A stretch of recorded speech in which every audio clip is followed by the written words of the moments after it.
इटावा जिले में ऐतिहासिक नुमाइश प्रदर्शनी में शनिवार को व्यापारियों और प्रदर्शनी कमेटी के बीच विवाद गहरा गया। प्रदर्शनी में दुकानें न लग पाने से नाराज व्यापारियों ने प्रदर्शनी परिसर के अंदर ही धरना प्रदर्शन शुरू कर दिया है और रात भर धरने पर बैठने की तैयारी कर ली।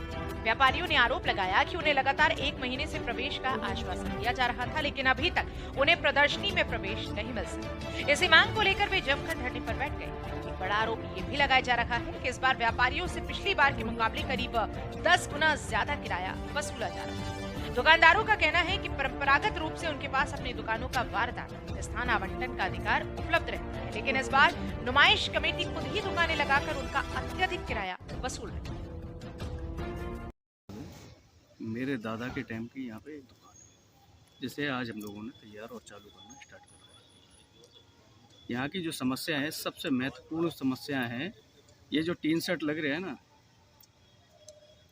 ये हम लोगों के ऊपर ज़बरदस्ती थोपा गया है, जिसकी हम लोगों को ज़रूरत ही नहीं है, क्योंकि यहाँ पे कोई भी एक ऐसा दुकानदार नहीं है जिसके पास खुद का बारदाना नहीं हो।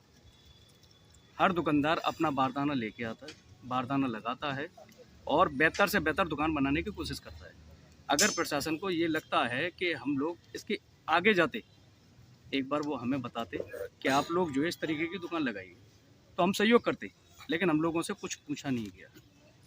पहली समस्या तो ये। दूसरी समस्या ये कॉर्नरों की है, जिनने ये कॉर्नर ख़त्म करके, ये जितने भी कॉर्नर है ना, मेन कॉर्नर थे, ये सब दुकानदारों को ख़त्म कर दिया। जब ख़त्म कर दिया, अब इन पे मेरे मामला अभी सुनने में आया है कि ये सेल्फी पॉइंट बनाएंगे। तो सेल्फी पॉइंट बनाए के आप उसमें करेंगे क्या? सेल्फी पॉइंट बनाने के लिए यहाँ पे फुव्वारा है, बेस्ट से बेस्ट बनाइए आप, और अच्छा लगेगा लोगों को। लेकिन आप दुकानदारों की दुकान ख़त्म करके उनके साथ में क्या भला कर रहे हैं? उनके साथ में अन्याय है जी। तीसरा पॉइंट ये है कि यहाँ पर बच्चा पार्क में 7200 रुपये की दुकान थी, आज 14,000 प्लस की है। ये भी गलत है, उसे भी देखना चाहिए।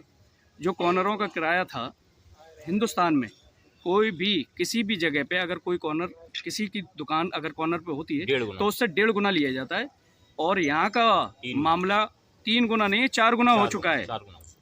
40,000 प्लस की रसीद कटती है। अन्याय है। तो प्रशासन से जो टीन सेट लगा है कि आपने इसके लिए कोई विरोध किया या कहीं शिकायत की? विरोध कैसे करेंगे? हम लोगों को तो बुलाया ही नहीं गया, अंदर ही नहीं आने दे रहे हैं, बात ही नहीं सुन रहे हैं। किससे कहें? कौन लोग अपनी तकलीफें किससे कहें? ये टीन सेट लगने में किन लोगों का हाथ है और क्या देखिए, संदेश देना चाहते हैं? नहीं होता आप? है, हाथ किसी का नहीं होता। सीधी सी एक बात होती है भाई, सामने वाले को आपने बोल दिया है, उन्होंने तैयार कर दिया, उनका भी उसमें कोई दोष नहीं है। लेकिन सबसे बड़ी समस्या ये है कि एक बार इस इटावा नुमाइश को जो जिला अधिकारी है हमारे, जो डीएम साहब है हमारे, एक बार देख लेते, उसके बाद निर्णय लेते। आप कहते कि अगर यहाँ पे कोई संशोधन होना था तो अगले साल उसमें कर देते, तो उसका हम लोग समर्थन करते। आप अगर लिखित शिकायत नहीं देंगे तो उस पर कार्रवाई कैसे होगी? शिकायत दें किसे? हम लोगों ने कहा, खुद स्वयं में मिलने गए, सुनने के लिए तैयार ही नहीं थे सर। किससे कहते? तकलीफें जो हैं हमारी, वो छोटी छोटी तकलीफें हैं उनके सामने। चाहे तो 2 मिनट के अंदर ख़त्म कर दें, लेकिन अब जब सुनना ही नहीं है तो फिर हम कहें तो कहें किससे? अभी तक कोई आश्वासन नहीं मिला आपको? आश्वासन तो पिछले 1 महीने से मिल रहा है। क्या कही जा रही है आश्वासन में? आपको एंट्री दे दी जाएगी 15 तारीख को, आपको एंट्री दे दी जाएगी 18 तारीख को, आपको एंट्री दे दी जाएगी 25 तारीख को, आपको एंट्री दे दी जाएगी 28 तारीख को। आज 7 तारीख का उद्घाटन का इन्हें टाइम रखा है। अब 7 तारीख में मिनिमम एक दुकानदार को दुकान बनाने में 10 से 15 का दिन लगता है, मिनिमम 10 से 15 दिन लगते। अब जब 10 से 15 दिन लगेंगे और 7 तारीख का उद्घाटन है, हम लोग लगाएंगे कब? एंट्री कब मिलेगी? तो आज आप लोग रात भर बैठे हैं, क्या तैयारियां हैं आगे की? कब तक धरना चलेगा? क्या हम लोगों की किस्मत अब उनके हाथ में है ना? अगर मांग नहीं मांगी गई तो क्या आगे की प्रक्रिया रहेगी आपकी? बस इंतजार करेंगे, इंतजार करेंगे और दुकान नहीं लगाएंगे। नुमाइश तो देखिए लगना ही नहीं है। फिर जब दुकानदार ऐसा है, ऑफिस से लेके जी जितने भी खर्चे हैं सब दुकानदारों के अंडर ओवर, सब दुकानदारों से जाते हैं, कोई सरकारी खजाना नहीं लगता है। चाय दुकान जितने भी यहाँ पे दुकानदार हैं सब अपनी जेब से खून पसीने की कमाई जो है इस ऑफिस को देते हैं। उसके बाद में ये सारे प्रोग्राम होते हैं। हम दुकानदारों को समझा किया जा रहा है कहाँ पे किस जगह पे रखा जा रहा है हम लोगों को? कोई बात सुनने वाला है? अगर कोई बात सुनेगा तो हम लोग कहेंगे, अपनी पीड़ा सही तरीके से कहेंगे। आपके साथी बता रहे हैं कि जिलाधिकारी महोदय से मिले थे, उन्होंने आश्वासन दिया। मिल जाए, आपको बता तो दिया, 1 महीने से आश्वासन मिल रहा है। कोई नया आश्वासन नहीं है हम लोगों के लिए जी। आश्वासन के लिए कम से कम हम लोगों के लिए काम भी तो होना चाहिए।